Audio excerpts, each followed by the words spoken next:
interesse no programa de pós-graduação em Educação e Cultura e de outros programas de pós-graduação e até de graduação que estejam conosco neste momento, né? É, e convido a professora Andréa Domingues a começar a oficina nessa tarde. A palavra é sua, professora Andréa. Bom, primeiramente, eu quero agradecer a todos e todas aqui presentes nessa tarde de hoje, dizer que para mim é uma alegria muito grande e satisfatória de estar com vocês aqui presente. Antes de nada mais, eu não posso deixar de mencionar aqui a minha solidariedade às 50 mil famílias, isso são as 50 mil famílias oficiais, né, que tiveram seus entes queridos perdidos ao Covid-19 nesse país, especialmente as comunidades tradicionais, as comunidades quilombolas e as comunidades indígenas de nosso país, que vêm perdendo seus guerreiros e guerreiras, portadores de saberes tradicionais, por conta da falta de políticas públicas do Estado, por conta da falta de mazelas de atenção desse Estado, que abandona totalmente as classes, a sociedade mais pobre deste país. Bom, quero agradecer e estou muito feliz de ver que nós estamos aqui com quase 40 pessoas presentes, nós estamos com os nossos alunos, nós estamos com o pessoal dos grupos de pesquisa, de Dicensol, de Minas Gerais, estou com ex-alunos que hoje são colegas de trabalho aqui presente conosco. Quero agradecer a professora Celeste, que nesse momento, mais do que uma companheira de trabalho que está presente, eu estou falando aqui com uma parceira de luta, uma companheira de luta, que se faz presente neste ato como resistência, tá? Estou falando com uma trabalhadora de educação que, junto comigo, a gente vem resistindo de formas diferentes esse momento que nós estamos vivendo, né? E, principalmente, quero agradecer que eu tive a oportunidade, nessa última semana, de conviver com companheiros e companheiras no primeiro simpósio de currículo, que a gente discutiu currículo e educação, né, e currículo e cultura. Eu tive a oportunidade de conhecer muitos dos que estão presentes aqui hoje. E saibam que essa semana foi muito importante, porque hoje eu posso estar com vocês aqui novamente num ato de resistência, discutindo e dialogando saberes. Então, nós temos hoje aqui pessoas de várias regiões do país. Nós temos aqui Norte, Nordeste, nós temos aqui Sul, Sudeste e Centro-Oeste presente. Então, do fundo do meu coração, muito obrigada, porque estarmos aqui é estarmos resistindo. E através do programa de pós-graduação em Educação e Cultura, nós vamos podendo executar essas atividades. Então, muito obrigada também ao PPG-Duc e ao UFPA, que é uma instituição de exemplo desse país, que vem resistindo de forma gradual, vem resistindo, dando apoio aos seus alunos, resistindo às mazelas deste governo, resistindo e atuando na prática, servindo como exemplo, que, de fato, a gente não vai se render, né, a tudo isso que vem se colocando no presente momento. Quero agradecer ao Harrison, esse projeto de extensão, né, ele existe em função, principalmente, da turma do PPG-Duc, em especial da turma de breves. Parece que nós estávamos adivinhando que a turma que não teria oportunidade de estar discutindo uma das disciplinas que seriam a questão de análise de discurso, de memória, da questão da linguagem na e pela educação, e nasceu a oportunidade da gente poder dialogar a importância da linguagem, do discurso, da memória como resistência na educação. E por isso nós trouxemos isso para estar aqui ampliando esses debates. Feito isso, eu quero um pouco aqui abordar com vocês hoje, e a gente vai, na verdade, tentar polemizar esse debate, e entender o que é essa memória metálica. E a gente vai chegar, antes de chegar, de fato, na memória metálica, vocês estão me ouvindo bem? Estão bem? Faz joinha se estiver. Estão ouvindo bem? Então tá ótimo. Antes da gente chegar aí na memória metálica, eu acho que para a gente poder refletir a memória metálica na educação, para a gente poder refletir essa memória em tempos de Covid, de fascismo, né? É necessário que a gente entenda essa linguagem e a memória, né? Que é importante entender que a linguagem e a memória sempre existiu e sempre vai existir, né? Mesmo antes de nós, as palavras de nossos avós, eu sempre coloco isso onde inicio as minhas falas, as palavras dos nossos avós, as práticas culturais sempre vão existir. Já na barriga de nossas mães, a gente já tinha memória, a gente já existia enquanto linguagem. E quando a gente existe, quando a gente vem para esse mundo, a gente já tem memória. Então, mesmo que eu não tenha vivido alguns acontecimentos desse país, eu tenho memória disso. Então, eu não vivi a ditadura, mas eu tenho memória dessa ditadura, porque ela se significa pelo discurso, através da linguagem, no tempo presente para mim. E aí eu atribuo sentidos a esse acontecimento, através de ideologias, através da constituição do sujeito. E são esses velhos sentidos, eles são recuperados e ressignificados. E é esse sentido ressignificado que eu quero chegar mais à frente para a gente compreender a importância de problematizar a memória metálica. Bom, esse é o movimento do discurso, né, da memória que se constitui na nossa historicidade. E eu faço questão de falar aqui de historicidade e não de história. E olha, eu sou uma historiadora de graduação, uma historiadora de mestrado e doutorado.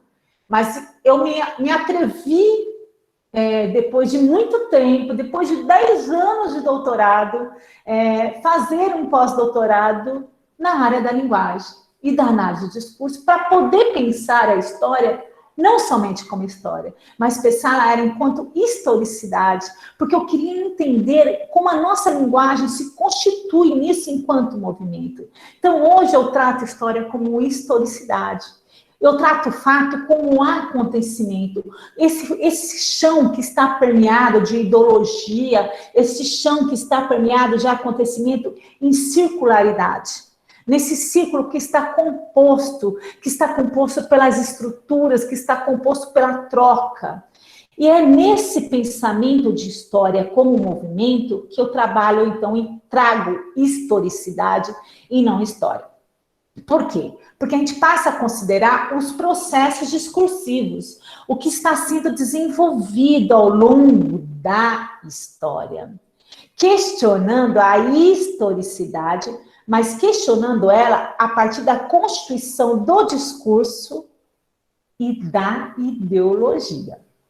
Pô, mas por que a Andréia está tentando abordar com vocês aqui, né, com essas quase 50 pessoas presentes, essa discussão?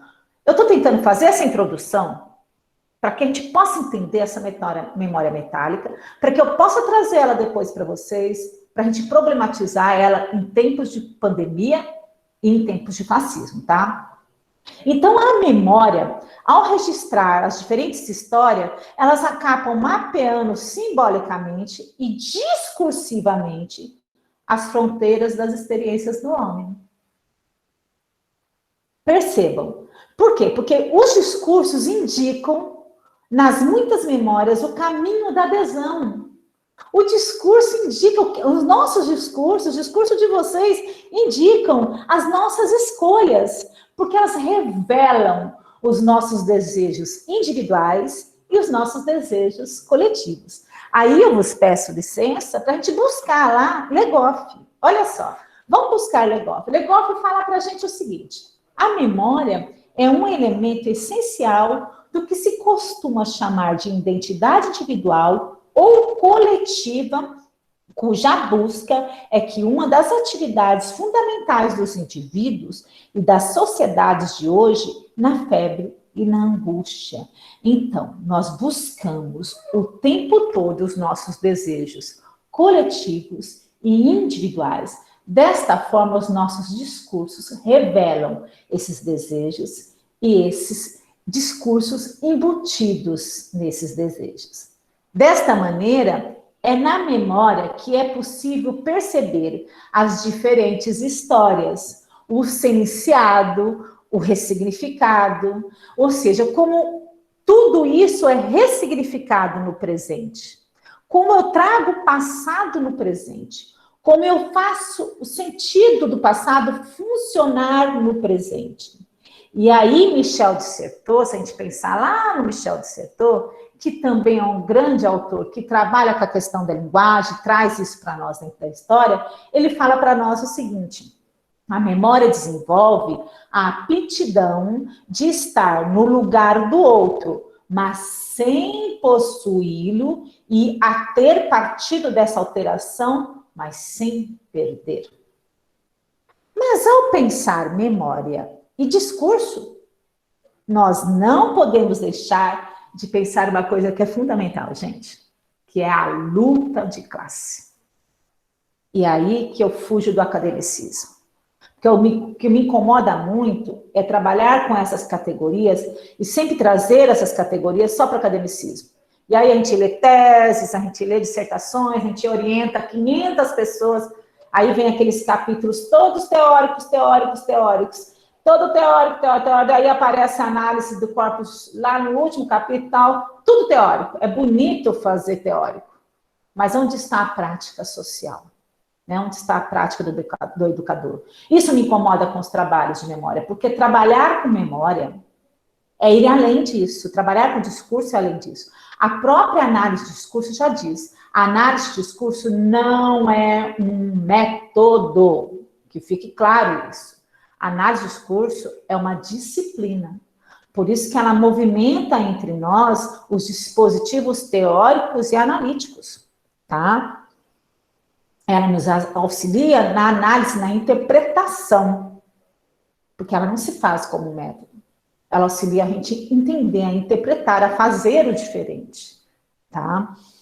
E assim, quando a gente pensa memória e discurso, nós não podemos deixar de maneira alguma pensar em luta de classe. Pensar na disputa, pensar no processo de busca da homogeneização, da memória, do apagamento do outro, né? E para pensar nesta categoria, eu gosto muito de um conceito trabalhado pela... E eu sou suspeita de falar isso, né? Quem me conhece, muito do conceito de discurso fundador, trabalhado por Eni Puccinelli Orlandi, né?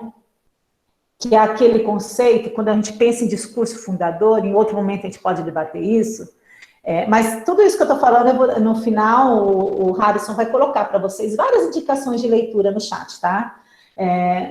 O discurso fundador é aquele que exclui, né? É aquele que legitima, né? Que exclui e legitima um discurso oficial, que não é o nosso. Que é aí que vem a luta de classe. O discurso fundador é aquele que legitima a ascendência do poder, né? Que é da classe dominante. E sobre o discurso fundador, eu posso até citar para vocês aqui, a Eni Orlandi, que fala assim para a gente, ó, discursos fundadores são espaços da identidade histórica e memória temporalizada, que se apresenta como institucional e legítima. Então, o discurso fundador ele é constituído como legítimo e como uma memória institucional, tá? Entendido isso, eu dei uma apresentação para vocês, assim, geral desse processo de constituição de discurso, de memória, da importância desses dispositivos teóricos e analíticos, para a gente poder avançar agora na questão da memória metálica, que é o meu objetivo hoje nesse diálogo com vocês, para a gente pensar essa memória metálica da educação, que muito está me incomodando nesse tempo de pandemia. Então, após essa introdução, servido, gente, é água, tá? Não é nada alcoólico, não, é água. Feita essa introdução, eu queria... Primeiro, assim, esse conceito de memória metálica, ele é desenvolvido pela nossa querida pesquisadora, professora, doutora Eni Puccinelli Orlandi, que é conhecida como a mãe da análise de discurso no Brasil. Ela não gosta de ser chamada assim, tá? Mas com muito carinho eu a chamo assim. A Eni, eu tive a honra de trabalhar com ela durante quase 12 anos e tive a honra de ser supervisionada por ela no pós-doutorado. A Eni Orlandi, ela traz a AD, porque, pelo viés de Michel Pechet, né, Michel Pechet francês, que é quem cria a análise de discurso, né, que quem não sabe, a gente pode trabalhar com a análise de discurso, é aquele viés que não trabalha na perspectiva da linguística centrada somente na construção da frase textual, mas trabalha na interpretação desse textual, né, interpreta o discurso em movimento, tá? E a memória metálica é um conceito trazido pela Eni Orlandi, mas também muito trabalhado e desenvolvido pela Cristiane Dias, do LabEURB, do Laboratório de Estudos Urbanos, da Unicamp, que inclusive foi onde que eu fiz o pós-doc. E a Cristiane Dias tem vários trabalhos sobre a memória metálica, que vai ser indicado ao final. Inclusive, a Cris tem sites que ela faz, apresentam vídeos falando sobre isso, que em outro momento, se vocês quiserem, vocês podem se aprofundar, que é mais puro. Daí ela trabalha isso, essa memória metálica com relação à internet. Eu, na verdade, vou passar um geral para vocês desse conceito de memória metálica, porque eu estou trazendo agora esse conceito para pensar a educação precisamente, tá? E aí vocês devem estar perguntando, mas pô, André, então o que é esse treco de memória metálica, né?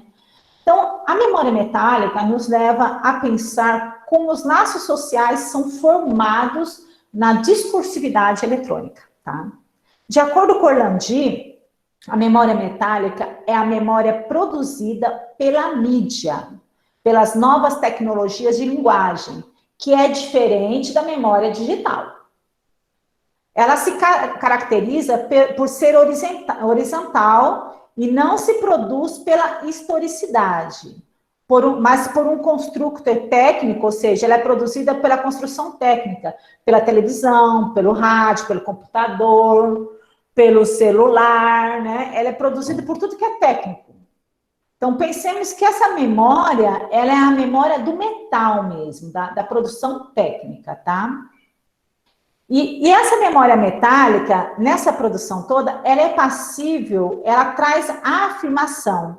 Ela não é passiva dessa discussão, desse processo. Ela não traz uma filiação de sentidos, como a memória no discurso traz, como a gente viu ali atrás, tá? Ela traz estratificação. Ela é uma memória, a memória metálica, ela é aquela que vai reproduzindo. Repete. Vou dar um exemplo para vocês. Eu, com a professora Celeste, a gente participa da Rede Brasil, que vem discutindo essas questões da pandemia também, e a gente desenvolve um subprojeto que nós trabalhamos a questão do medo e como esse medo é constituído em tempos de pandemia através do fake news, pelo discurso, na Amazônia Tocantina. Eu e a Celeste estamos fazendo isso. E a partir disso, a gente trabalha... A memória metálica é o principal causador dessa discussão, desse outro projeto. Porque a velocidade da informação, que é só em massa, repetitivo, não permite interpretação, que gera a construção do medo nesse sujeito que pensa a pandemia. Ele não interpreta, ele só acumula. Esse é um caso para vocês entenderem um pouco do que é essa memória metálica. Então, a memória metálica, na verdade, ela é a memória da máquina, é a memória da circulação. É uma memória de acúmulo de informações, tá? A memória metálica é a que leva a pensar em quantidade e não em historicidade. Ela não pensa no que está envolvido no acontecimento, né? Ela pensa na quantidade. Ela produz repetição. Quanto mais, melhor. Eu quero é mais informação, mais. Por isso que a internet tem que ser rápida. Quem tem acesso à internet tem mais acesso à informação. Quanto mais televisão, melhor. Por isso que a Globo está na frente, ó. Plim, plim, a gente escuta o plim, plim. Opa, a gente se liga. Tananã, tananã. Todo mundo fica desesperado, o coração já acelera. Alguma coisa de ruim já aconteceu, né? Então, esses são efeitos de sentidos produzidos pela memória metálica, né? Memória metálica é a da informatização, a digital, a da informação de massa, a que serializa, repete na horizontalidade, sem historicizar. É a memória descartável. Bom, aí eu vou ler para vocês aqui o que o Orlandi fala dessa memória.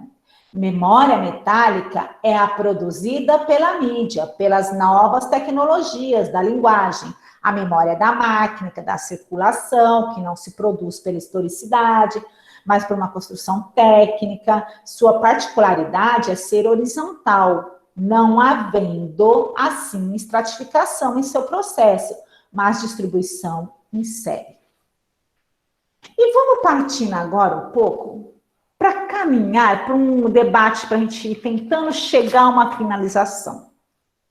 Entendido o que é a memória metálica, agora eu vou para o desafio de provocar um pouco vocês todos aqui, educadores, trabalhadores da educação, ou então estudantes, alunos e professores aqui. Sujeitos sociais preocupados com a educação em nosso país. Entendido o que é memória metálica, será que é desta forma que queremos o funcionamento da educação? A quem interessa uma educação metálica, uma educação de informação? Por que devemos pensar em memória? Melhor, em memória metálica na e da educação. Vamos avançar. Ao iniciarmos em março, o isolamento social que surgiu em função do Covid-19, a situação de muitos brasileiros ficou bem pior. Só que daí eu quero fazer uma parada. Não pensemos nós que essa situação já era boa, tá? O nosso país já vivia uma situação de mazelas. Nós já estávamos desprovidos. A divisão de classe já era latente.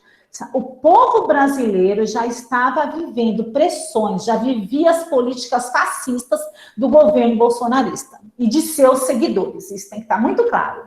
Nós temos o governo bolsonarista e temos os seus seguidores, que eu já não sei quem é pior, tá? Então, o país já vivia essas políticas, a ausência de políticas públicas de forma latente. Com o Covid, essa falta de políticas públicas ficou ainda mais latente. E esse mais latente ficou claramente e afetou de forma brutalmente a educação, tá? A educação teve retrocessos imensos. Sai ministro, vem ministro, sai ministro, vem ministro. Foi totalmente afetada. O que estava ruim com a pandemia foi muito mais aguçado. Muito mais aguçado. Principalmente as populações mais pobres deste país. Digam os morros, as favelas, os ribeirinhos, as comunidades tradicionais, os quilombolas, os indígenas. Digam-se todas essas populações desse país. Que era ruim, ficou pior. Eu provoco isso porque nós não podemos aqui assumir o discurso fundador. Lembra aquele discurso que legitima, que eu falei lá atrás? Por conta da pandemia. O que estão querendo que nós façamos, que a gente assuma um discurso que tá tudo ruim porque a pandemia chegou. Tá todo mundo sofrendo porque a pandemia chegou. Não. As condições pioraram. Pioraram. Mas as condições, as diferenças sociais já existiam há muito tempo por conta da falta de políticas públicas, inclusive na educação. E isso já acontecia por questões ideológicas, tá? Por questões ideológicas, porque a educação não é uma coisa de negociação. A gente não pode querer negociar essa educação. A educação deveria ser de e para o povo. e não para o capitalismo, né? Ou seja, a divisão social continua sendo mantida. E os pobres, claramente, continuam sendo a última opção. Neste contexto, vamos pensar aqui os usos que vem se dando à memória metálica em tempos de pandemia, né? Vamos pensar a memória metálica nesse processo educacional, que vem nesse retrocesso de pandemia e de fascismo. Eu venho escrevendo e exercitando nesse momento e tentando problematizar essa questão. Por isso que eu uso a palavra problematizar, porque ainda não temos respostas totalmente. E isso vem me inquietando enquanto pesquisadora, enquanto trabalhadora da educação, tá? Ao nós sabemos que a memória metálica se preocupa com a velocidade de informação, com a informação em massa, sem historicizar, que é produzida pelas novas tecnologias de linguagem, eu ainda incluo que não é democrática, porque a internet não é de acesso livre. Eu tenho orientandos que eu não posso orientar. Não tem internet. Ou, mesmo que tenha condição de ter internet, a internet não chega nas ilhas. A internet não chega nos igarapés. Eu não posso querer cobrar o que não se tem, tá? Sendo assim, ela não é de acesso livre para todos os alunos e nem para todos os professores. Ó, nem todos os professores têm internet, mesmo porque os professores não têm um salário digno nesse país, tá? Então, a gente acaba excluindo professores e alunos. Nesse processo de pandemia também, muitos professores foram obrigados a dar jeitinhos. E aquela imagem que apareceu semana passada nas redes sociais, da professora amarrando o celular, com bambu, com coisinha no quadro, para dar aula para os seus alunos, e vários discursos, olha, o amor à profissão, isso... Não. Lá atrás, já se discutia que professor não é tia, porque nós somos trabalhadores e trabalhadoras da educação. Nós amamos, sim, o que fazemos, mas, antes de tudo, nós também somos trabalhadores e trabalhadoras e dependemos disso, porque é a nossa força de trabalho. Nós temos que tomar muito cuidado como nós embutimos esse discurso, tá? A gente não pode esquecer disso. Tem que tomar muito cuidado como nós embutimos esse discurso, tá? Esse jeitinho encontrado acaba fazendo o quê? Acaba valorizando e colocando em funcionamento o discurso fundador, ou seja, o discurso da educação do capitalismo, o discurso da educação que continua excluindo o direito para todos, o discurso que continua dividindo pobre e rico. Tá? E essa educação, esse jeitinho, vem para atender o que se chama ensino remoto, o que está sendo chamado de ensino remoto. O pai e a mãe assumem a responsabilidade dentro de casa, o aluno está tendo que ter aula pelo celular, e aí tem que enxergar, aí os pais têm que pagar a internet, né? A criança tem que se virar, então, assim, 1000 outros fatores.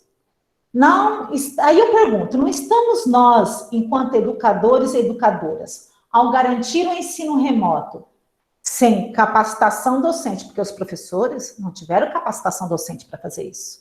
Nunca fizeram, gente.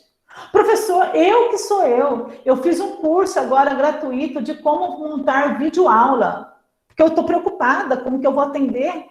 Nós nunca tivemos capacitação docente, a gente nunca teve planejamento para a situação, a gente não tem internet igual para todos, com a mesma velocidade, a gente não tem a mesma velocidade de internet, não temos mesmo, meu celular é baratinho, o teu é baratinho, tem uns que têm celulares melhores, né? Será que a gente, garantindo esse ensino remoto, a gente não está colocando em prática o discurso institucional, o discurso fundador, o discurso de uma educação bancária, o discurso de um governo fascista que exclui, o discurso de educação que não é democrática, que não é para todos e todas?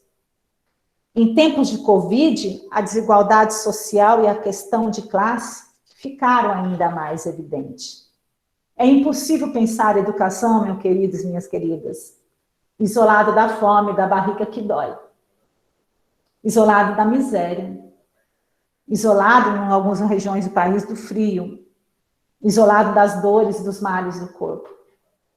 É necessário, nesse momento, que a gente busque formas de resistir. É necessário que a gente busque, e é necessário, planejamentos e outras formas de continuar resistindo. E o que vocês estão fazendo aqui hoje comigo, com a professora Celeste e com o Harrison, é um ato de resistir. Nós estamos resistindo aqui nessa parte.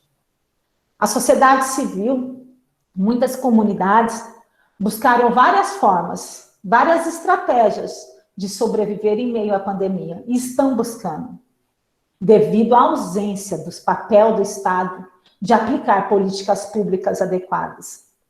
E os caminhos que eles encontraram não foram para substituir ou assumir o papel do Estado, mas sim de resistir, para permanecerem vivos e continuar a lutar pela sua vida e para resistir.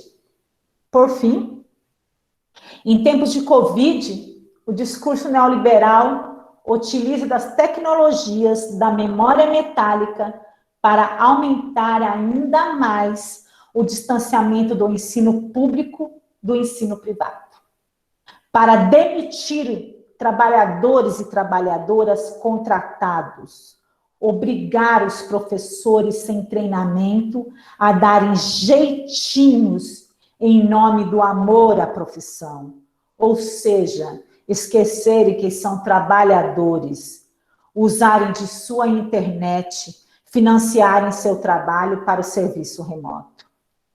Para garantirmos uma educação democrática, meus colegas, para todos e todas, não podemos simplesmente aceitar o ensino remoto, de memória remoto e pela memória metálica, sem sentido pleno para todos e todas. Devemos todos e todas resistir e lutar por uma educação antifascista. Creio ser o momento de nos cuidarmos um dos outros, de usarmos das nossas experiências, das memórias individuais, das memórias coletivas, para pensarmos o nosso presente e planejarmos o futuro que está vindo pela frente. Planejarmos o nosso retorno aos espaços escolares, às universidades. Planejarmos as nossas formas, os novos métodos de ensinos que vamos ter que adotar. Como vamos lidar com este acontecimento, pandemia, fascismo, e com os nossos alunos que viveram um outro tipo de vida? Como vamos humanizar ainda mais o nosso espaço de trabalho, que é a escola, que é a universidade? Fica aqui algumas questões que eu aponto para vocês, que vem muito me incomodando com esses usos e abusos da memória metálica no ensino brasileiro, na educação brasileira. Me coloco à disposição para a gente estar dialogando. Não tenho respostas, eu tenho inquietações, né? E aí agora eu passo a palavra para a professora Celeste, para a gente estar aí verificando. E se tiver algumas questões, Haris, você pode me passando. Ok. Obrigada, professora Andréia. A gente percebe muito nesse discurso essa memória metálica que está no campo cibernético, né? Que quem tem mais é que multiplica mais, e aí, sem a análise, sem a interpretação, né, do que é dito e do que é postado, que é reproduzido, e que é direcionado, na verdade, para uma população que leva isso como verdade, como dito, né? O que está sacralizado, e nós estamos vivendo isso na história do país. Nós estamos vivendo no momento com 50.659 mortes ontem, né, se bater no Brasil, mas isso parece que não está sendo interpretado, não está sendo analisado pela população brasileira. O povo perdeu o medo da morte e só sente quem perdeu os seus. Eu, pelo menos, perdi parentes, perdi amigos, perdi vizinho, e para mim, essa pandemia ela está sendo muito dolorida. Mas quem não teve essa experiência no seu, não se percebe disso, né? E nós vemos isso para a própria educação, na universidade, a Universidade Federal do Pará, nós vamos nos envolvendo, principalmente aqui no campo de Cametá, de diversas formas com nossos alunos, né? Com campanhas para ajudar aqueles que não têm nada nesse período, que saíram dos seus empregos, e quem saiu, na maioria, professores, né? Nós fizemos o levantamento das comunidades quilombolas e comunidades indígenas. Grande parte dos professores que trabalham nessas comunidades, eles estão contratados pelas secretarias de educação do município. E em tempo de pandemia, como eles não estão em sala de aula, eles foram descartados, eles estão desempregados, né? E aí a gente vê essa valorização. Eu lembro o professor Luiz Dalmaci, ele pergunta quem são esses todos, esses outros, né? Os todos quem são, né? Os todos não fazem parte dessa grande massa que é a pobreza do país. O todo não faz parte dessa população que estão nas comunidades tradicionais, né? Que estão nos bairros mais afastados da cidade, que estão nas vielas dos rios e igarapés da Amazônia. Esse todo aquilo, como você falou agora, que até essa memória metálica, né, que nós obtemos através das mídias sociais, ela nos é cara e ela nos é difícil. Mas eu tenho percebido, durante todo esse período, se a gente ficar aí, fica o dia inteiro na live.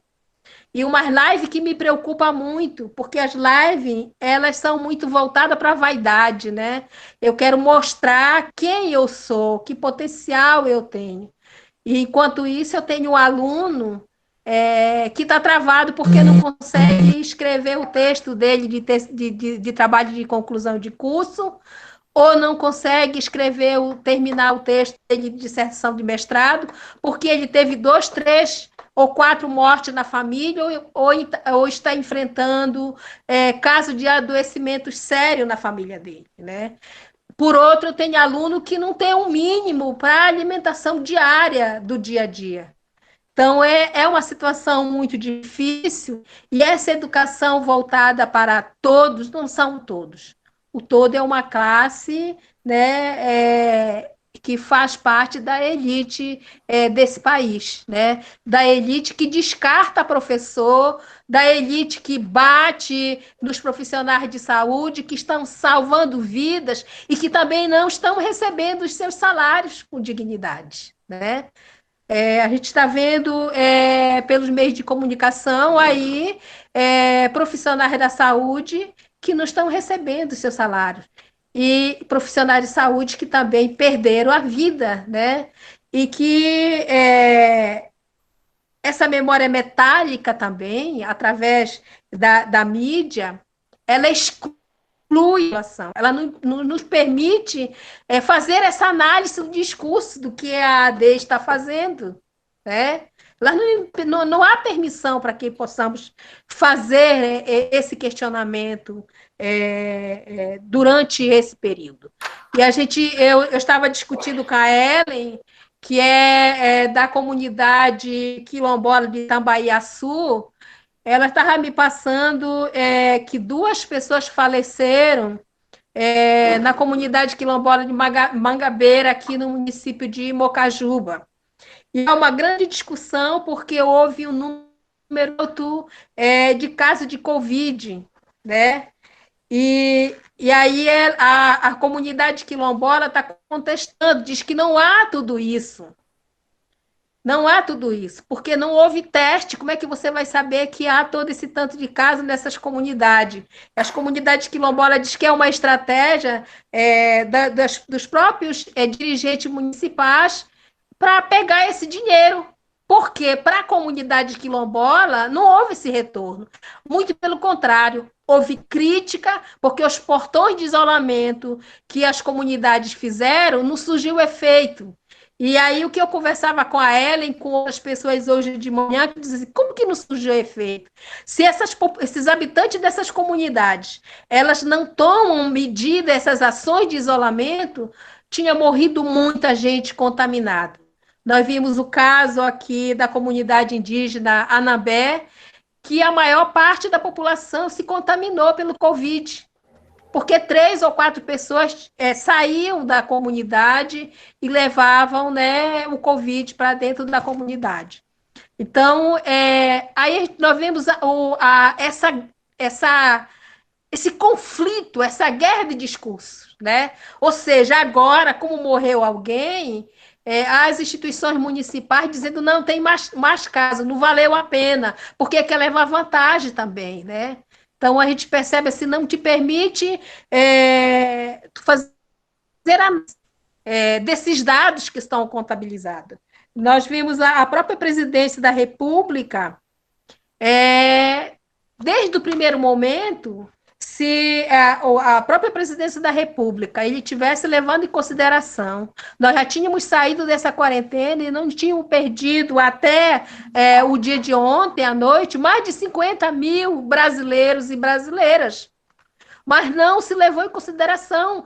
O presidente da República falava que tem que morrer mesmo, né? Ou seja, quem morre é pobre, quem morre é preto, quem morre é indígena, que estão desalojadas, né, dos direitos que é mínimo para essa população. O direito de se alimentar, o direito de morar, o direito de vestir, o direito de viver, né? Então, a gente percebe isso está na educação. Eu assisti hoje de manhã as mães questionando que os filhos não estão tendo aula. Né? Há um questionamento muito grande que os filhos não estão tendo aula. Mas você acabou de falar agora de que forma que essa aula vai voltar. Nós temos, a maioria dos brasileiros não tem acesso a essa internet. Para nós já é difícil. Para mim é difícil a internet. Aqui em Cametá, às vezes, cai. Para o meio para fazer reunião com eles é muito difícil. Então, nós vivemos um momento que esse todo não é todo. Né? É muito desigual, e como que esses discursos, né? Como é que esses discursos são elaborados, para que esses são elaborados, como elaborados, e quais sentidos eles fazem, e para quem. Então, é isso, e passo a palavra aí. Obrigada, professora André. Imagina, Celeste. O Arlen pediu a palavra, Arlen. Olá, boa tarde. Boa tarde. Estão me ouvindo? Sim, estamos te ouvindo. Vou ficar só no áudio mesmo, porque minha internet não está muito boa. Eu gostaria, na verdade, de trazer aqui, né, algumas questões, né, para a gente pensar em torno dessa memória metádica e a produção que há, né, nisso tudo, nesses discursos fundadores e tudo mais. Hoje, nós vivemos um tempo, né, um mundo pandêmico.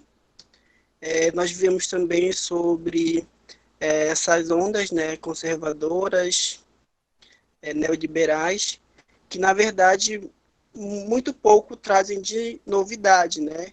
São as mesmas forças de retrocesso, as mesmas forças violentas que querem tomar espaço, né, que querem se impor.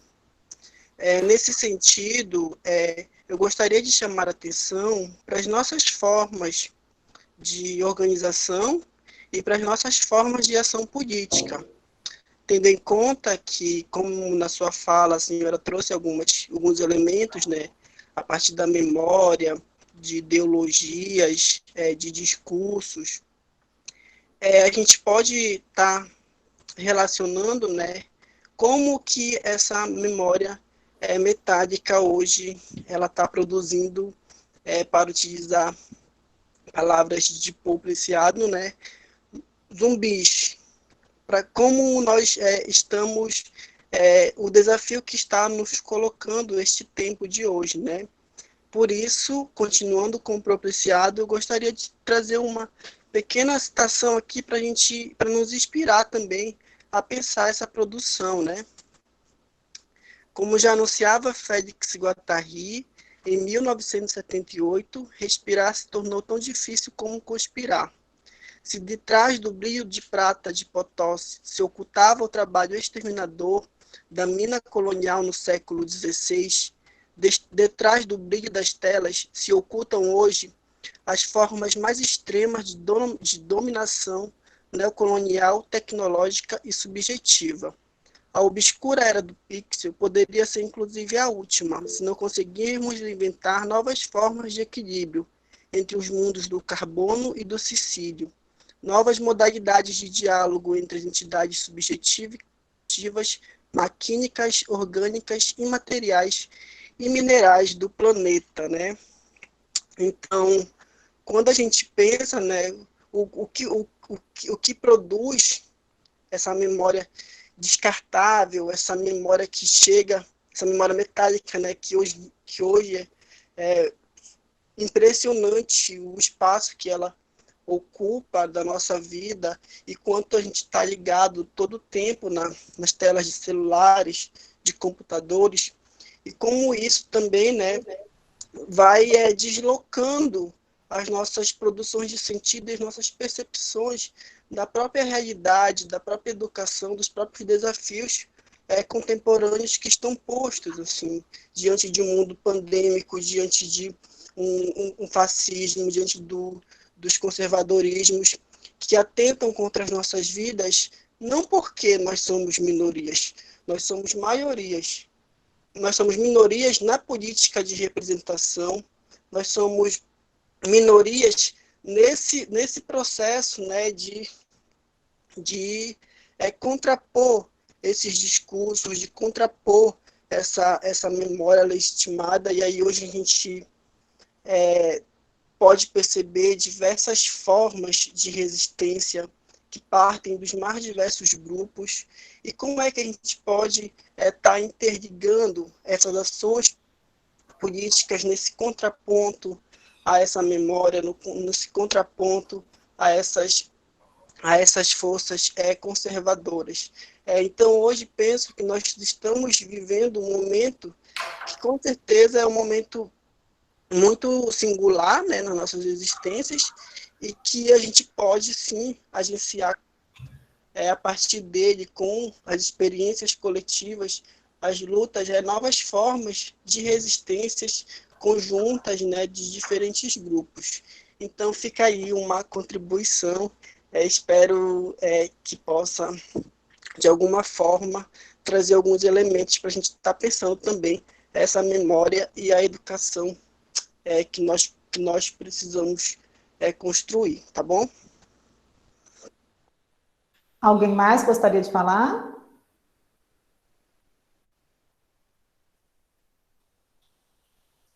Bom, quando vocês pensam... Professora, Oi. a professora Liduína queria falar ainda há pouco, só que eu não sei como é que está a internet dela. Se ela estiver ouvindo, professora Liduína...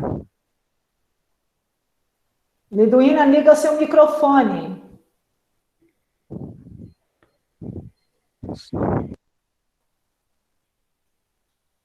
Liduína, liga o microfone. Liga o microfone para ela, Harrison, vê se você tem acesso a ligar o microfone dela.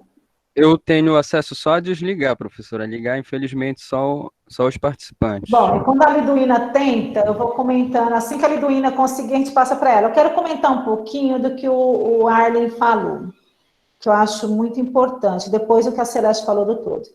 Arlen, o que você colocou, como sempre, o Arlen é um aluno nosso que também representa um coletivo que está aí brevemente, dia 24, Arlen?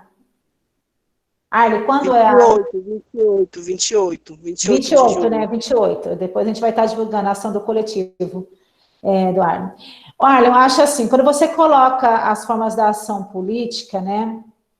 Primeiro, quando a gente fala todos, aí eu já consigo interligar um pouquinho com a questão do professor Luiz. Luiz, fiquei muito feliz em tê-lo aqui, viu, Luiz? uma grande alegria ter você com a gente aqui nessa discussão. Muito obrigada. A questão do todos, a gente traz muito, e a Celeste abordou muito bem na fala dela, quando ela colocou o exemplo que a gente vem vivendo aí, principalmente na questão da Amazônia paraense, na Amazônia tocantina, com as comunidades quilombolas e indígenas, uma realidade que vem tocando muito as populações tradicionais, tá? Quando você coloca essa questão do todos, Luiz, é uma coisa que inquieta muito. Eu acho que a palavra da Celeste com Arley completa muito bem isso. Eu quero primeiro retomar um pouquinho dessa trajetória do todos na legislação brasileira referente à educação. Na análise do discurso, eu trabalhei muito isso já em algumas teses de doutorado e venho orientando agora, inclusive, o Harrison, que está aí, um pouco desse todos na disciplina de filosofia, e o Alcir, que não está aí, que a gente estuda um pouco disso na disciplina de língua portuguesa. A legislação brasileira, ela traz o discurso fundador embutido, enganado, e aí quando eu coloco assim, a gente pega o anel e simplesmente troca ele de dedo, né? A gente faz assim. Só isso que a legislação brasileira faz. Então, o todos na legislação brasileira, como a palavra aluno também, como analfabeto, só vai mudando de dedo. É assim que acontece. Isso a AD nos proporciona fazer uma interpretação muito importante desse sentido. Então, o sentido que a Celeste abordou aí na fala dela, o sentido da palavra todos, como diz lá, a educação, o direito de todos, tem uma proporção muito forte na legislação brasileira educacional, em todos os documentos da educação. Então, isso dá para fazer uma interpretação muito forte. Só que para nós, enquanto pesquisadores, e aí eu me digo a dizer para você, e eu me coloco nessa posição sujeito, além de ser uma educadora, uma trabalhadora da educação, eu também sou uma militante da educação, porque eu milito nela enquanto ideologia mesmo, enquanto prática social para mim. Eu vou defender ela, uma questão ideológica para mim defender a educação nesse país, tá? E aí o Arley completa muito dizer nessas formas de ação política. Defender a educação hoje, para mim, é uma ação política, que a gente se mostra muito bem essa questão. E defender a ação política, Harrison, quando você coloca como que eu posso pensar nessas ações. Primeiro, você deixa muito claro na sua fala, o todos para nós, essas minorias, ela não é as minorias colocada ser o sujeito, são as minorias políticas, porque as minorias não são as minorias são a maioria desse país. Então, quando nós estamos falando em todos, nós estamos falando na grande maioria desse país, são as classes sociais que são totalmente excluídas desse processo, que são jogadas às margens da sociedade, são aquelas mais pobres, exploradas, sabe? São as que estão sendo totalmente maltratadas. Esse todos e todas, quando a gente coloca, é justamente aqueles que não têm acesso. E se a gente for pensar na linha marxista, são os trabalhadores e trabalhadoras. Se for pensar nessa linha, é a classe, sim, a divisão de classe. É a classe pobre, os trabalhadores, não os governantes, não os ricos. Eu estou falando aqui dos trabalhadores pobres e pobres, estou falando dos pretos, eu estou falando dos índios, eu estou falando do chão, do giz, eu não estou falando de quem tem carro importado, não estou falando de quem é rico, estou falando de quem é pobre, que não tem acesso e condições de viver nesse país de forma digna. É isso que eu estou colocando todos e todas. E esse desafio, quando o Arley coloca, Arley, esse desafio é não cair, para mim é muito claro, Arley, é não cair nesse discurso opressor. E nós podemos muito bem, sim, a Celeste não gosta dessas novas formas da memória metálica, mas ela está aqui, sentada, se ajustando com a internet, que é muito difícil a internet encametar. Você não está podendo usar o vídeo, por quê? Porque o vídeo trava, sabe? E você está aqui resistindo, Arley. Então, nós podemos fazer o quê? Enquanto coletivos, enquanto sujeitos sociais, nas posições sujeitos diferentes que nós temos na sociedade, usar desta memória metálica ao nosso favor, como resistência, e não cair no discurso institucional e fundador, que ela seja para explorar nossa força de trabalho, que ela dê acesso a uma parte da educação. Aí a Gislaine colocou aí no chat, que eu acompanhei, que ela foi reclamar na escola tal, e jogaram a culpa nela e no esposo dela da educação. Muito bem, é o papel sendo invertido, né? A gente retornando lá atrás no papel. Nem a escola está preparada para essa educação, gente. Ninguém estava preparado. Por isso que eu fui encerrando a minha fala, que é hora de planejar. Nós, na Universidade Federal do Pará, nós estamos aqui tentando planejar. Nossa preocupação no FPA e de todo o nosso reitor, de todo o nosso grupo, foi o tempo todo. O tempo todo foi, vamos planejar e cuidar dos nossos alunos. Então, assim, a gente está cuidando dos alunos. Vamos planejar o retorno? Vamos sim. Agora, a gente tem que estudar para ver como a gente vai fazer isso. Não dá para pensar, não é impossível pensar como a gente vai fazer isso remotamente agora. Agora a gente tem que cuidar de vidas, as pessoas estão morrendo. São 50 mil famílias. Isso as oficiais. Como é possível você querer pensar em prática de leitura, prática agora de leitura de uma criança por um celular? A criança já tem dificuldade de sentar na sala de aula para ler dentro da sala de aula, com todo acesso. Como que a gente vai pensar nisso diante de um celular, de uma internet? Então, a gente tem que tomar muito cuidado com relação a isso. Alguém mais quer falar, gente? Só abrir o microfone aí, pode falar.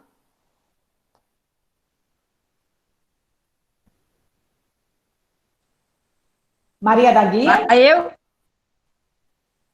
Maria da Guia, quer falar? Maria da Guia grande. Liduína, conseguiu abrir o microfone? A Liduína não está conseguindo abrir o microfone. Tadinha. Liduína, a gente Deixa eu falar. Fala, Celeste. Deixa eu falar, André. Pô. Fala, Céu. Ei, Maria da Guia. Maria da Guia, que prazer ter você aqui, minha querida. Vou deixar para você, vou deixar para Maria. Se fica pensando, eu coloquei lá no chat, né, essas inúmeras comunidades que não têm acesso à rede, mas também as nossas periferias, elas não tão distantes desse processo, né?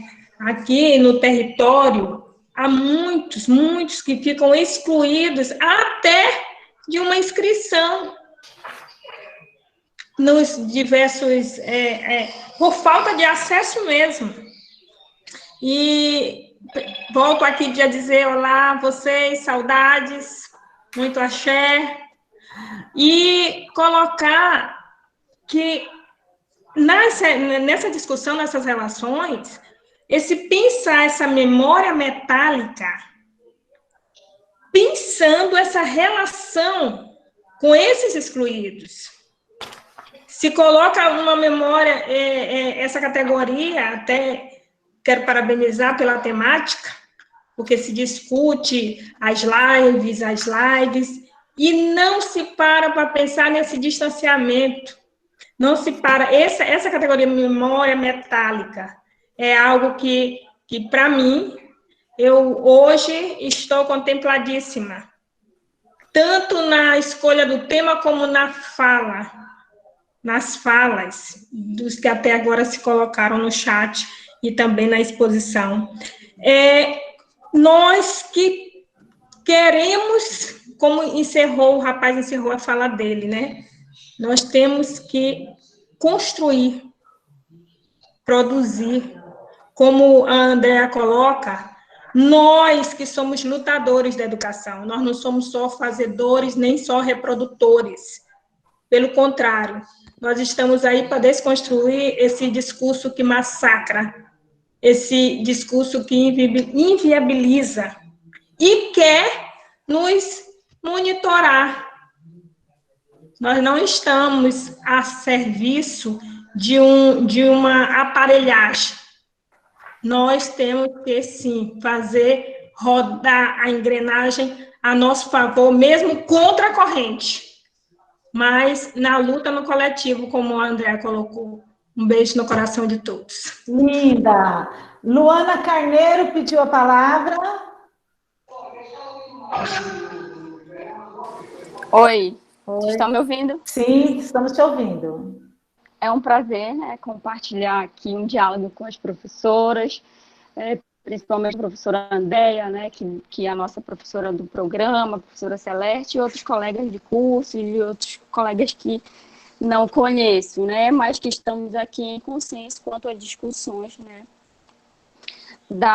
que a professora traz na nota para discussão, né, sobre a memória metálica, e a professora Maria da Guia, então, fala desse distanciamento que a gente vê, não só social, mas também efetivo, que é evidente.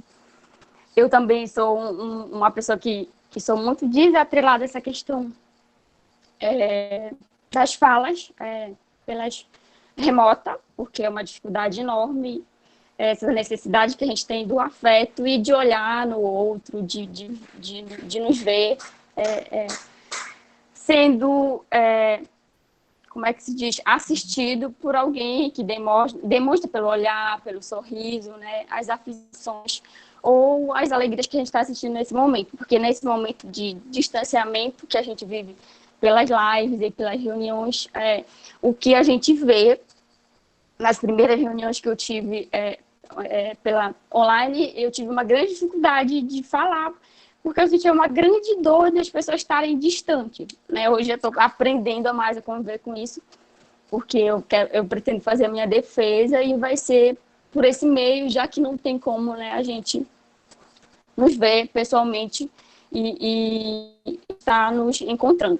Mas trazendo para a discussão, né, que a professora então induziu, né, como a memória metálica estão interligadas nas nossas relações pessoais, né? A gente está vendo aí que está mais para a questão do ponto de vista hegemônico, né, que a gente tem aí vários exemplos, a professora Celeste acabou de citar, sobre a diferença entre o que o poder público, os governantes anunciam, né, do discurso que a comunidade quilombola traz, né? E ver que, a partir de uma pandemia, os governantes ainda travam, né, estão trazendo esse discurso que não é favorável às classes marginalizadas, desfavorecidas, e que é completamente cruel, né, porque é apenas para captação de recursos e não se importando necessariamente com a vida, né,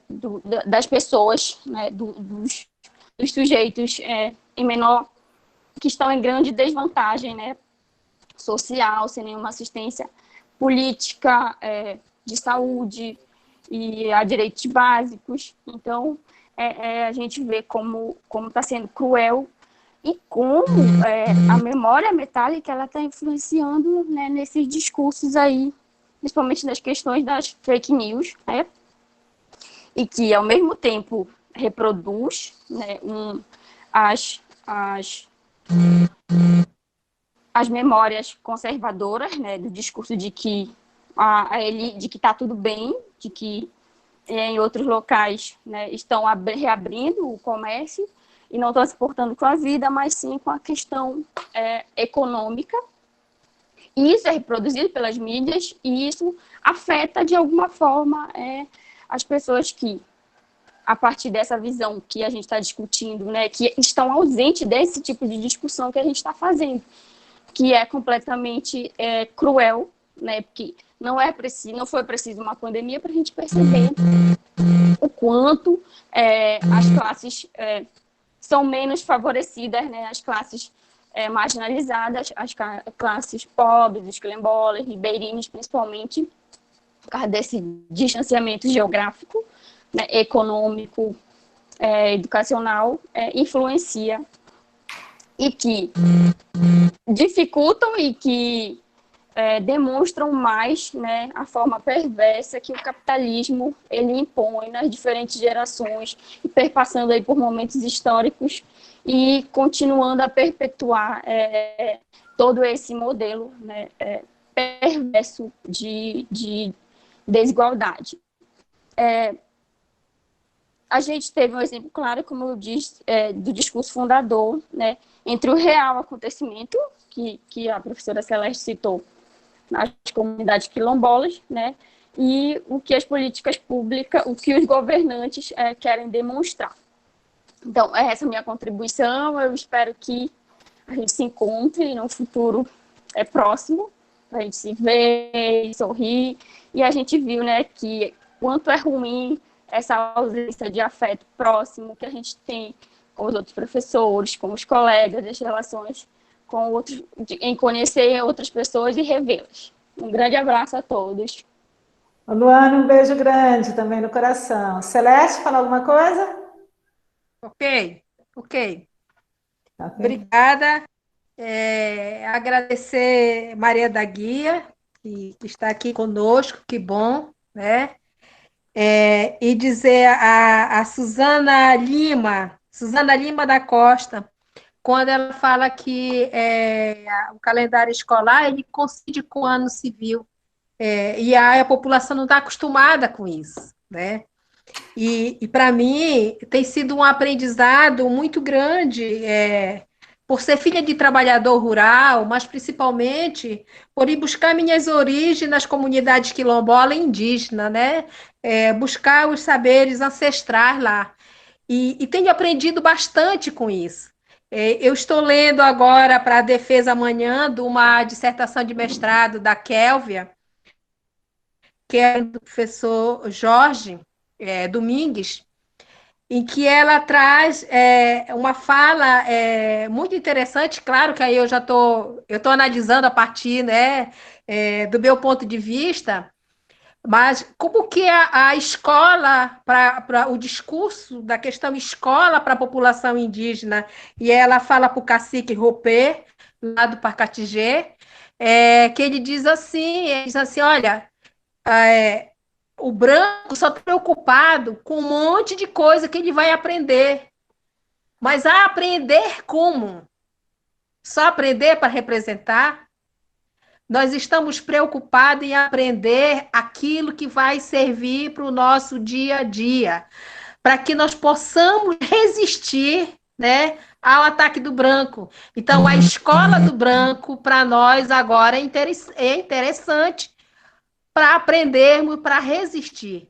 Mas para resistir em defesa dos nossos saberes, da nossa forma de ensinar, da nossa forma de educar. Nossa, para mim isso é muito, sabe? É uma riqueza impressionante, porque sai de foco a questão desse saber, desse currículo, que é um currículo global. Está se preocupado com esse currículo que é específico para aquela realidade e que ela passa a fazer sentido para a realidade, para os saberes, para os mestres que tem nessas comunidades. E aí eu vendo isso, assim, eu dou uma parada no trabalho da Kelvin e faço passeio pela minha vida, né, pela minha família, pela minha ancestralidade, vejo como que isso é muito importante nesse momento de pandemia, em que a Suzana fala que é muito importante agora, antes de tudo, é sobreviver. Eu costumo falar para Domingos, às vezes que ela está com saudade, né? Eu falo assim, ó, amiga, vive com você tem e vamos viver um dia de cada vez. E esse viver um dia de cada vez é um ato de resistir. Isso que nós estamos fazendo agora é resistir. O contato que nós estamos fazendo com nossos alunos e nossos amigos da graduação, da pós-graduação, é resistência e dizer como é que você está. Fica forte. Eu não estou preocupada agora se meu aluno ele tem prazo para defender ou qualificar. A minha preocupação é que meu aluno ele resista a essa pandemia, sabe? Porque depois nós vamos ver o que nós vamos fazer. Eu sei que ele vai se garantir, ela vai se garantir depois, mas ele tem que estar forte para viver esse momento. O que eu quero agora é que ele viva e sobreviva e resista e ajude os outros a se levantar nesse momento. É isso que para mim importa. Obrigada. Bom, a gente já está caminhando para os finalmente aqui, né? Que o pessoal tem muito compromisso aí. A gente sabe, mesmo em época de pandemia, nossas vidas estão bem agitadas, né? Resistir não é fácil. Eu queria, antes de tudo, antes de ir para os finalmente, eu queria só dizer uma coisa para a Luana. Luana, A dor da distância está muito difícil mesmo. Acho que um dos maiores problemas para nós, trabalhadores e trabalhadoras da educação e alunos e alunas, está sendo o psicológico, né? Acho que o psicológico está sendo o nosso maior problema, porque nós estamos acostumados a estar ali na atividade. Mas nós precisamos, Luana, encontrar novas formas, encontrar novos caminhos, até mesmo para pesquisar. Nesse momento é necessário, é fundamental que a gente busque, querida, essas novas formas, para que a gente possa resistir, para que a gente possa sobreviver esse momento, para a gente retornar lá na frente juntos e juntas, tá? Porque se a gente encontrar esses novos caminhos, a gente vai encontrar novas formas de resistir e a gente vai se fazer mais forte. Porque juntos nós somos mais fortes. Juntos aqui a gente se torna mais forte. E é nesse momento de pandemia e de fascismo que a gente temos que estar unidos para sermos mais fortes juntos, tá bom? Então não desanimam. Liduína, eu também estou morrendo de saudade, a gente não conseguiu te ouvir, mas a gente leu lá no chat os seus comentários, tá, querida? Suzana, a questão do calendário, a professora Celeste respondeu, e é uma coisa que me incomoda muito.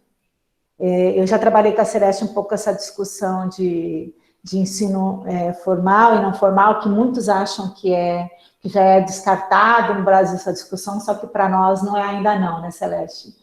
Para nós isso está muito mal discutido ainda e aplicado na prática. Como eu disse no início da minha fala, as prateleiras acadêmicas estão cheias. Aqui tem vários ex-alunos meus, colegas de trabalho hoje, eu sempre insisti. Academicismo, muitas vezes, qualis, muitas vezes me incomoda. A gente faz porque é aquele discurso obrigatório de se manter os mestrados, e a gente mantém isso, muitas vezes nós fazemos isso pelos alunos, né? Porque a gente precisa manter em pé os programas. É por isso que nós acabamos nos rendendo para manter os programas em pé, mas não desistimos de ir contra esse discurso, esse sistema que a gente está brigando. Porque não se mede o saber por essas produções, a gente se mede o saber por a prática social, tá? E a questão do calendário ainda está preso a esse discurso fundador, a esse discurso técnico, cientificista. Porque o saber dos alunos está muito além do saber do espaço do chão das escolas. E só que os professores ainda não foram capacitados para isso. A gente precisa ainda durar e pensar um pouco nisso, né? Mas nós vamos avançar, a gente não pode perder. Bom, gente, eu vou então, queria agradecer imensamente esse diálogo que nós tivemos nessa tarde, e eu não poderia deixar aqui. Eu primeiro quero agradecer muito a Celeste, parceira, companheira de luta mesmo. Harrison, que vocês não estão vendo a carinha dele aí, né? O Harrison se escondeu, mas o Harrison está sendo um parceiro imenso. Nós estamos aprendendo juntos, para nós tudo isso aqui é novo, como é novo para vocês também. E nós estamos aprendendo a lidar com essa memória metálica para resistir contra ela. Como eu disse anteriormente, nós vamos usar desse caminho para combater isso e para dizer fora Bolsonaro sim, para dizer nós não vamos abaixar nossa cabeça, nós vamos resistir, nós vamos dialogar, nós vamos capacitar, por esse caminho nós vamos dar colo às pessoas que precisam, nós vamos tentar resolver problemas juntos em comunidade, nós vamos nos fazer mais fortes. E hoje, nessa tarde, nós tivemos pessoas de Pelotas junto, pessoas de Pouso Alegre, que eu amo muito, o povo de Pouso Alegre, pessoas que estiveram comigo em uma trajetória da minha vida, pessoal de Imperatriz, Maranhão, que está aí, minha querida amiga Maria da Guia, né? O pessoal da USP esteve presente aqui, pessoal da Universidade Federal de Juiz de Fora, da Unicid, da Unicor, da UFOP de Minas Gerais, pessoal de Breves, sabe muito bem que esse projeto de extensão foi preparado com muito amor para vocês sabem disso. E está muito bom ver o pessoal de Cametá, do PGEDUC, da turma de Cametá aqui presente, porque diferente da turma de Breve, vocês já tiveram muitas discussões, e estou muito feliz, a gente vai trazendo as próprias discussões, as pessoas aqui, o pessoal de Abaetetuba presente.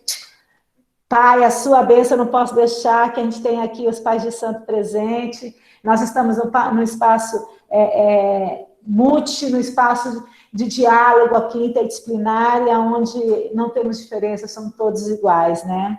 Então, eu quero agradecer a todos vocês participantes e anunciar de primeira mão que o nosso próximo encontro vai ser dia 2 de julho. E olha o tema, interpretando os discursos, tubaína ou cloroquina? Qual a influência desses discursos na educação? O que esses discursos, tubaína ou cloroquina, produzem na educação? E nada mais, nada menos, conosco, nosso querido doutor, amigo Luiz Sanfelice. Vocês conhecem o Sanfelice? Grande mestre, grande doutor da educação brasileira. Luiz Sanfelice estará conosco no dia 2 de junho, aqui nesse mesmo bate-local. A gente vai estar divulgando com vocês, tá? É tudo aí para vocês no dia 2 de junho. Agradeço a todos e todas aqui presentes. Muito, Celeste, muito obrigada ao programa de pós-graduação em Educação e Cultura. Muito obrigada às minhas amigas presentes, às minhas afiliadas que estão aí presentes também. Saudade dessa terra querida. Não é meu lugar de fala, isso eu aprendi Cametá, que alguns me ensinaram isso na dor, mas é meu lugar de luta e de resistência. Eu posso, muitas vezes, não ter o meu lugar de fala, mas é meu lugar de luta. E esse lugar eu ocupo com muito amor e carinho. Então, saudade desse meu lugar de luta, que é a Amazônia Tocantina. E, brevemente, nós vamos resistir juntos e estaremos juntos aí, tá? Quero agradecer. O Harrison agora vai passar as informações para vocês rapidinho de como será o envio de certificados. Harrison, a palavra é com você. Ok, professora. Explica Bom, pessoal, para eles bem, como vai ser o certificado. certo, bem rapidinho, tá? Só para avisar, essa reunião aqui, né, essa oficina foi gravada, está sendo gravada, tá bom? Ela vai ser disponibilizada, a gente vai colocar o link lá no site do PPGUC, né, professora? A gente vai tentar fazer isso. Ou também a gente pode disponibilizar junto com o certificado. A gente pediu no começo que vocês pudessem ter colocado o nome completo e e-mail, né? Quem ainda não fez e quer certificado, faça isso, por favor.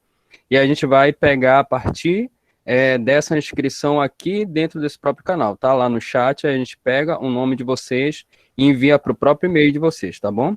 E lá a gente já pode colocar também o link da reunião que foi feita aqui. Aí vocês podem ter acesso a ela a qualquer momento, tá? Eu acredito ser isso, professora. Um beijo, obrigada a todos e todas. Tenham uma tarde maravilhosa e até dia 2 de junho. Celeste, a palavra é com você. Agradecer a todos pela participação, você, né, pela intimação, o Raps pelo apoio aí. E até o próximo encontro. Obrigada e boa tarde a todos. Eu já vou para outra reunião também agora. Beijo, gente. Obrigada. Tchau, gente. Boa tarde. Boa tarde. Tchau, amo. Saudade. Saudade de todos e todas. Beijo. Amo. Amo.